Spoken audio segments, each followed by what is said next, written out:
meeqa sana jirta hani أنا حنجر أنا أجر inta sano aad jirta noo sheeg أدين كانوا وجدين أنا بدأ أجر مهم ما هنا أدين كإسكاكين كتقضى cabdisalaan 25 sano inuu hani qabay ma ogeyn miyaa adigu والله وبالله وتالله أنيقا ما أوجين waxa ay ku kaceen wax akhlaaqda insaan damiir leh wax uu ku kici kara ma waxa jiro weligiis muusan guursanin weligiis ma guursanin waxyaabo u soo arkay in loo sameeyo laga yaabaa hataa sababta qofka macnaha had waa la sixir loo sixir ma jiro way ka weyn tahay afartii saddex sano sheegoya wax arkina loo sameeyo cunuga waa wareeri waa isdiib cunuga cabdisalaan soo dhawow hani adiga meeqa sana is qabteen hani muumin maxamed waxaan isqabnay muddo 25 sano adoo 25 sano qaba hadiiba ka tagtay inaad iska aamusto lagu qaatay waxaan arkay wixii xataa ka sii baxaya hani maxaad ka leedahay hadalka cabdisalaan aniga nin ima qabin mar koowaad iyo mar labaad iyo mar saddexaad taas ay idin dhahaya nin naag inkira waa la arki jiray balse naag nin inkiraysa adiga horta lama arag indha adaga ninkaas hadda sheeganaya ani inuu qabo aniga ima qabo cabdisalaan 25 sano inuu hani qabay ma ogeyn miyaa adigu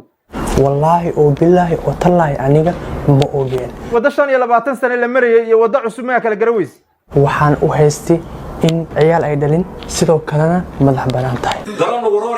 roori marka ka sameeyaa waxa ay ku kaceen wax akhlaaqda insaan damiir leh wax uu ku kici kara ma waxa ay ku kaceen hani meeqa caruur ay ku dhashay cabdisalaan 8 caruur 3 waa dhimata laakiin 5 aan nool hadda maxaad ka leedahay hani 8 caruur ay cabdisalaan u dhashay qof weyn oo ilmihiisa inkiraayo horta ma jirto ilmo sida lagu helo waa ogtiin adiga horta lama aragnaa nin ilmo ku inkiraysa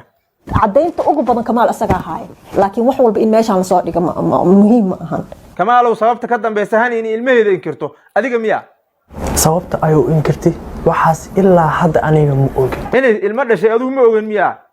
wallaahi oo billaahi oo tallaahi aniga ma ogin